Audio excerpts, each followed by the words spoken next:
While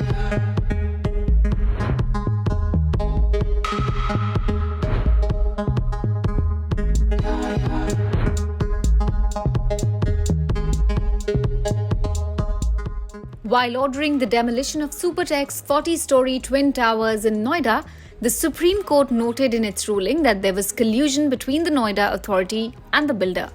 It pointed out that the minimum distance requirement had been violated and that the structure had been built illegally without taking flat owners' consent as required under the UP Apartment Act. It also noted that the construction of additional towers had necessarily reduced the undivided interest of the individual flat owners in the common area by adding new flats and increasing the number from 650 to 1500.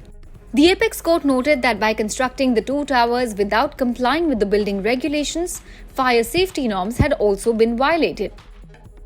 The first revised plan, dated December 2006, had contained a provision for a garden area adjacent to the first tower. In the second revised plan of November 2009, provision for garden area was obliterated to make way for the construction of Apex and Cyan. The common garden area in front of T1 was eliminated by the construction of T16 and T17. This is violative of the UP Apartments Act 2010 since the consent of the flat owners was not sought before modifying the plan promised to the flat owners, said the court.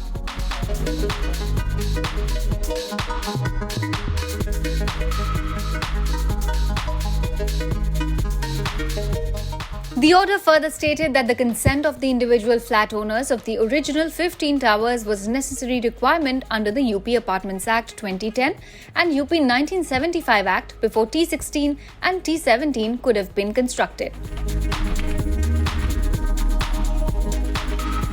The Apex Court has directed that the entire amount paid for by home buyers be refunded with 12% interest from the time of the booking, and the Emerald Court Owner Resident Welfare Association be paid 2 crore rupees for the harassment caused due to the construction of the twin towers. They are the ones who spearheaded the battle against the construction of the twin towers. The appellant shall, within a period of 2 months, refund to all existing flat purchasers in Apex and Cyan, which is T16 and T17, other than those to whom refunds have already been made, all the amounts invested for the allotted flats together with interest at the rate of 12% per annum, payable with effect from the date of respective deposits until the date of refund. The appellant shall pay the RWA costs quantified at 2 crores to be paid in 1 month from the receipt of this judgment.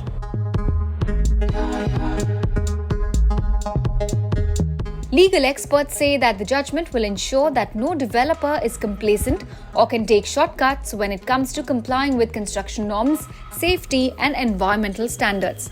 The fact that the court has ordered the demolition of the entire structure goes to show that any deviation in building plans or what has been promised by the builder to the buyer will not be tolerated.